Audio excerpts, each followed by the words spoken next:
Hello, this is Bill Meridian speaking to you today, April 30th, 2025, from Vienna, Austria.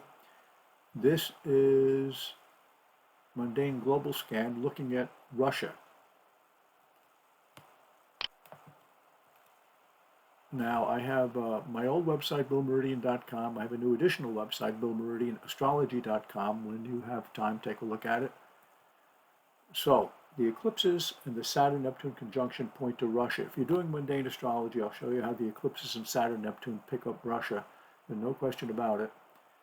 The Saros cycles to which the 2025 solar eclipses belong coincide with Russian history, number one.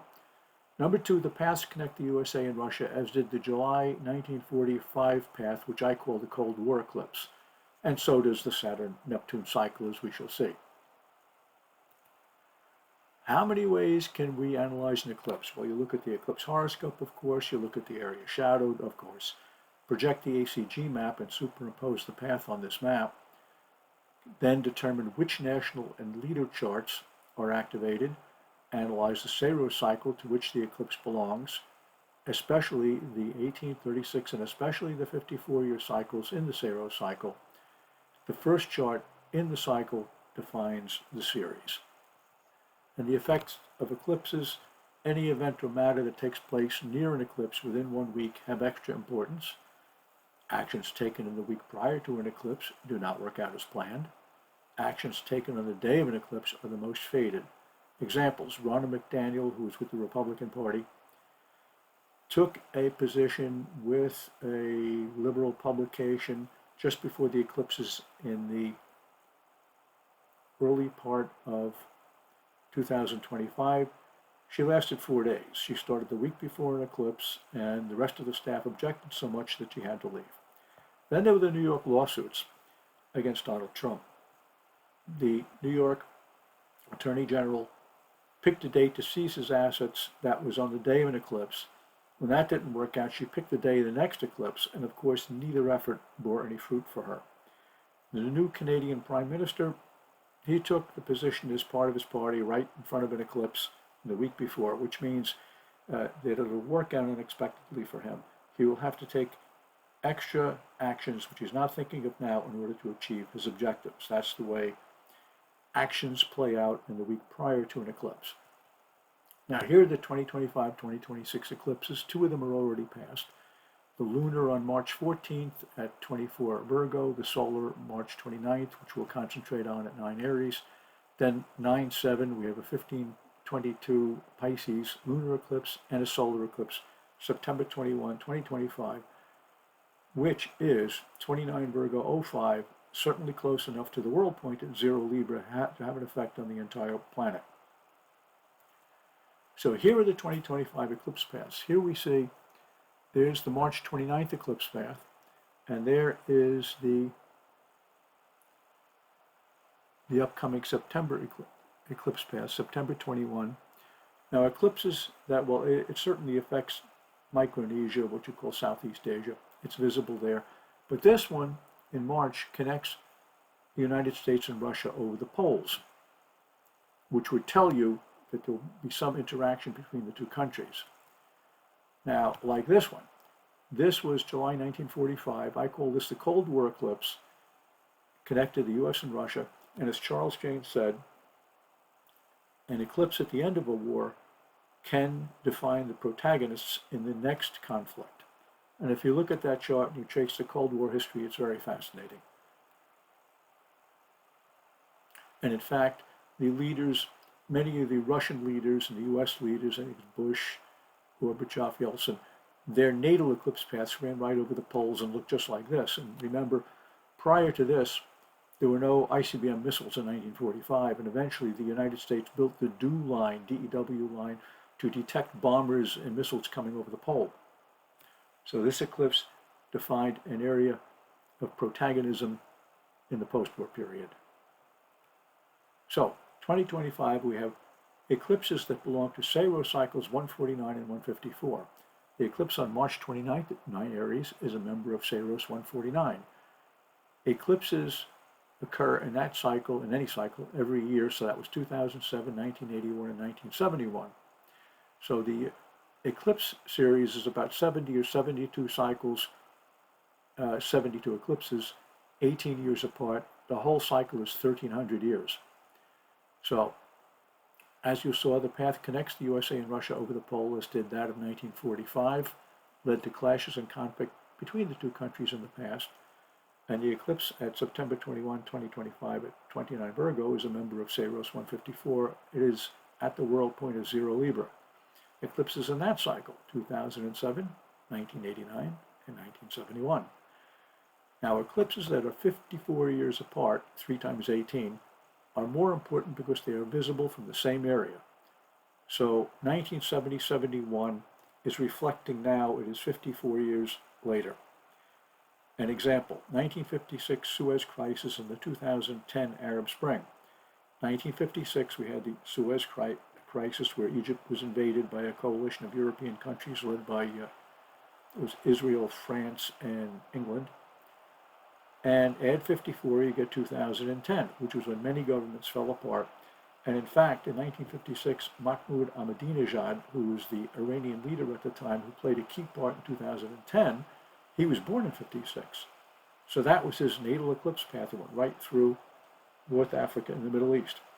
So that's why the 54-year cycle is important, because each eclipse in the Saros cycle, its shadow slips 120 degrees to the west. So 120, 120, 120 is 360. Here is Saros 149. You can do this quite easily with SolarFire or whatever software you use.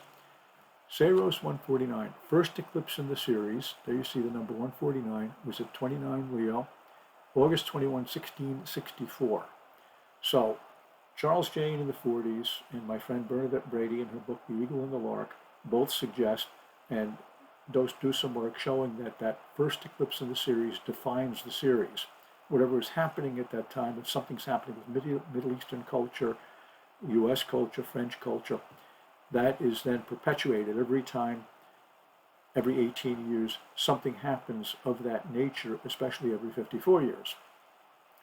And the most important one in the series will be the one with the smallest gamma. Gamma is measured by a line that goes through the eclipse, through the sun and the moon, and if it gets close enough to the center of the earth, its gamma is 0. So that obviously would occur in the middle of a Saros cycle. If you have 70, it would be number 35 or number 36, and also it would cast a big shadow because it is shadowing the widest area of the earth. So that's why that is important when you look at a Saros cycle. Now, Saros 154 only began, look at this, July 19th, 1917. What happened in 1917 with the Bolshevik Revolution? So that's a relatively young Saros cycle. And here you see the upcoming cycle, 9/21/2025. So what happened this shows us what happens every 54 years. These eclipses are members of Saros cycle 149, 2025, 71, and 1917 are all 54 years apart. And notice that they tend to shadow the same area, Russia, and they also pick up, two of them pick up the United States. These are the paths of totality. This is from software from Cosmic Patterns down in Florida, and it is Sirius. If you go to the Kepler Workshop Eclipse tool, you'll get this type of map. And for the total eclipses, you get the total path. For the path of totality, the path of partial eclipse, you get the path of maximum shadow. So here's an example. Russia and Crimea. 3 times 54 is 162 years. You can also use 2 times 54, which is 108. The Crimean War broke out on October 3, 1853, and if I remember correctly, in 1852 there was a naval confrontation between Turkey and Russia that was used as an excuse for France, England, and Sardinia to go to war against Russia. We call it the Crimean War today. So that was in 1852, a Saros 148 eclipse occurred. 161 years later, Russia annexed Crimea in 2014. So if you were doing mundane astrology and you deducted in 2014 162 years, you would have come back to 1852 looked at Saros 148 and said, well, that is related to Russian history. And I think it was the Battle of Sinop, which wasn't much of a battle. It was I believe Russia sunk a number of Turkish scouting boats while they were anchored in port, so it really wasn't a battle. It was a one-way act of destruction. So we can go back 54 years, 108, or even 162. Now, Saros 154 links to Russian history. 1917, there was the revolution. 1936, Soviet Union adopted a new constitution. Stalinists declared the country had entered the socialist phase of communism. 1953, Stalin dies. 1971, supported India in the war against Pakistan and signed an agreement with the United States to reduce the risk of nuclear war. 1989, the Berlin Wall falls. 2007, the Second Chechen War. 2025, resolution of the Ukraine invasion. Saros 149 began in 1664, and it turns out the Russo-Polish War, which was 1654 to 1667, took place. The war ended with significant Russian territorial gains and marked the beginning of the rise of Russia as a great power in Eastern Europe. This eclipse series will carry the Russian connection through its entire 1,300-year sequence. Now, more about Russia. The Saturn-Neptune cycle adds information on top of the eclipses. The conjunction is at 0 Aries, the world point, and let us remember that this conjunction is in February 2026. The eclipse coming into September is at 0 Aries, so that 0 Aries, 0 Libra axis will be hot. Saturn-Neptune effect on Russia, and this will look very familiar to the eclipse pattern. Past conjunctions: 1989, 53, 54, 1917, and 1882. In 89, do you remember the Berlin Wall falls? In 1953, Stalin dies. 1917, the Bolshevik Revolution. 1882, Russia begins persecution of the Jews. The only other conjunction at the world points that I can find, looking back to 1700, was July 2, 1738, at 0 Cancer 58. And that is when Russia and Turkey were at war. Actually, they fought a total of 10 wars over the years. So we see, once again, 0 Aries, Saturn-Neptune conjunction, 0 Libra eclipse, and 0 Cancer 54, Russo-Turkish War. Eclipse at the world point, and here we see the eclipse at pretty close to 0 Libra, and what is it opposite but the Saturn-Neptune conjunction, which is not quite exact yet. It's exact in February 2026. The ACG map in the eclipse path. Here is the eclipse itself, and you can see here's where the eclipse is on the midheaven here. It's on the IC along that line. Here you see, this is done with solar fire, so you get the area of visibility of the eclipse, not just that one line as we saw in the other eclipse path map a few minutes ago. So if we look toward Saturn and Neptune, they're on the IC right through the western part of the US, and they are on the midheaven and runs right through Russia and very close to Tehran. So we're not talking about Iran right now, but the Saturn-Neptune is on the midheaven for the eclipse map, Russia and Tehran. So we again come up with Saturn, Neptune, and Russia. Now let's look at Vladimir Putin's chart. If this chart is correct, this is the one most of us use, October 7, 52, 9:30 a.m., St. Petersburg, which shows 3 Scorpio rising, and this is his progressed midheaven. It's 3 Scorpio 56. They're only 46 minutes apart. And Pluto is going to be squaring these angles over the next year from early Aquarius. And down here we have, the outer chart is his current progression. Progressed Sun is only 8 minutes apart past his Mars. No wonder he's in a warlike mood. But Saturn has been 90 degrees to these Sagittarius planets from Pisces. So no wonder he's stuck. And let me point out something very important. February 24, Mars went stationary direct at 17 Cancer. And where is 17 Cancer in this chart? But right on the progressed Uranus, certainly close enough to natal Uranus, and they are both square natal Saturn. So trying to make progress in a war, you don't want Mars, Saturn, and Uranus strong in your chart. And during periods of Mars retrograde motion, Charles Jane showed in his work during World War II that military actions slow down or don't work out as planned. So, Pluto square the ascendant in the progressed midheaven, forces that are beyond Putin's control are opposing him, as we're going to say, and his aggressive efforts entirely frustrated. This is the current diplomatic relations chart. This is from the State Department. July 14th, 1809, USA and Russia started diplomatic relations. Here we see Uranus 5, Scorpio 34. That is right on Putin's ascendant. So Putin gets the unexpected from U.S. diplomatic relations. And plus that, note the T-square here. 21 Cancer, 23 Aries, and 24 Libra, Sun, Jupiter, Mars, T-square in the horoscope of diplomatic relations.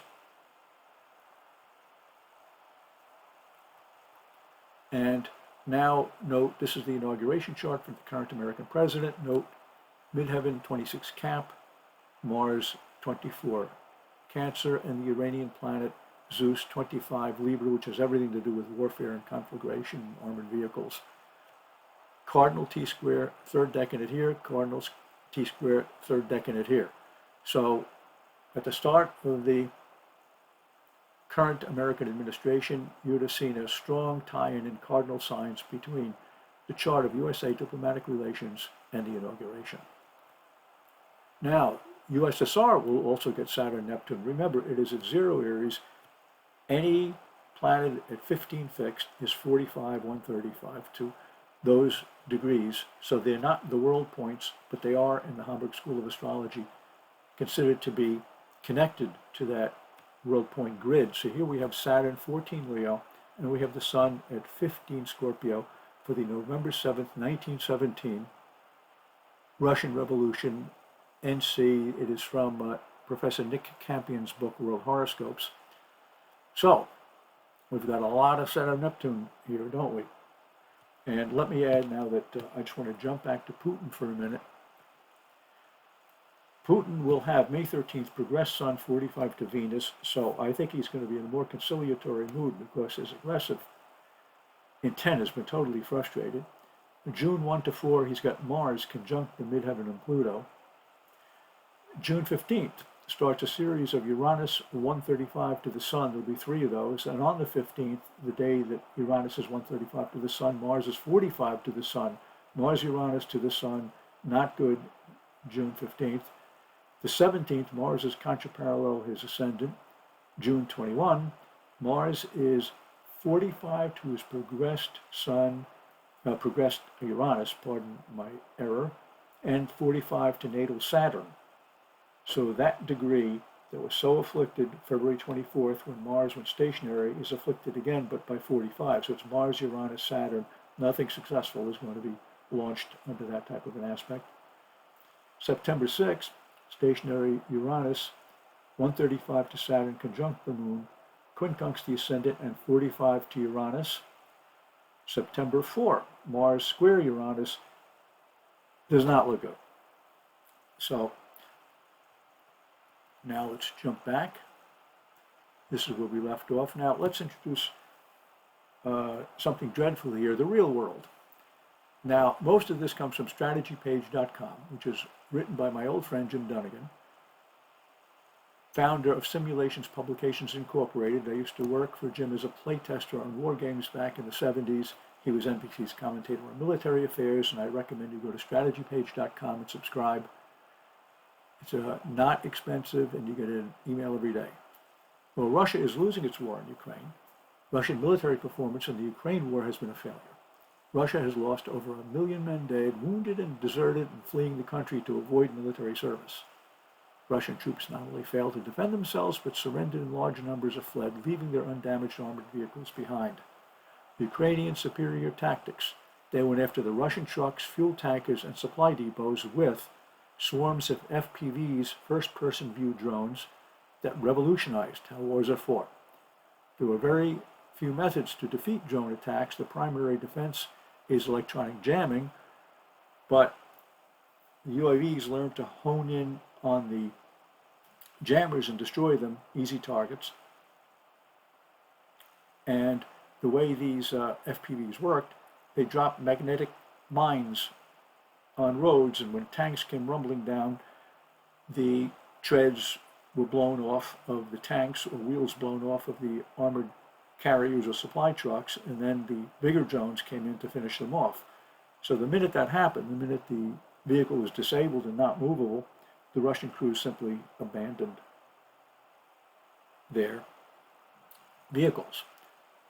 So, also, Russian missiles are expensive, $1 to $2 million a piece, while the Ukrainian defensive drones cost hundreds of dollars. They crash the drones into the slower-moving Russian missiles. Russia is still producing tanks, in case you're wondering, but they're sold for cash. So the soldiers in Ukraine are fighting with the old models. Government officials are concentrating on money, making activities. The war to them is a lost cause and a nuisance. And Putin has lost the backing of the oligarchs because these powerful businessmen are losing their fortunes to inflation and Western sanctions. So let me just go back. And I remember corresponding with Jim, whom I see whenever I go to New York, or military people in Abu Dhabi when I lived there, that Jim, by the way, likes to point, he's got many books out. Go to Amazon, look for them, and buy them. When I visited the Rand Corporation many years ago, the fellow told me that he was put in that position with no experience in military history, and he learned his job by reading Jim Dunnigan's books. So that's how highly regarded he is. But I had discussions pointing out that there was a parallel between World War I biplanes, which were originally used as spotters, and then they carried 45 pistols and shot at each other, then they started dropping little bombs. And I pointed out that the UAVs started out as spotters and that they would become armed and they would get bigger. Then the counter to that would be crash smaller drones into bigger ones or have electronic jamming methods. In addition to that, the U.S. Army has a program called SWORDS, which is an acronym. It's a motorized platform, a little robot that carries either a machine gun, a sniper's rifle, or some sort of a grenade launcher. And they would drive these up in the Middle East to defenders, and they would announce in Arabic that the defenders should drop their weapons. They were so spooked that they dropped their weapons and just ran away because they thought it was black magic.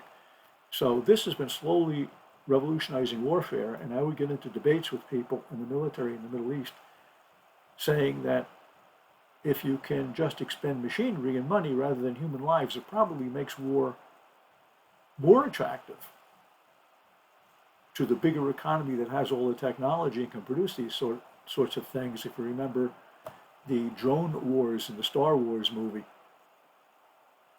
you had drones fighting clones. So, my mundane book, Mastering Geopolitical Prediction, is available at BillMeridian.com. And of course, there's the old Predictive Power of Eclipse Paths, which you can also buy there. And also in Search 1 and 2, that's 1, 2, 3, 4 copies of Charles Jane's old astrology magazine from the 50s and 60s. I call it the Scholars Series. And that is it for today, and we will see you again in another video soon. Thank you so much for listening.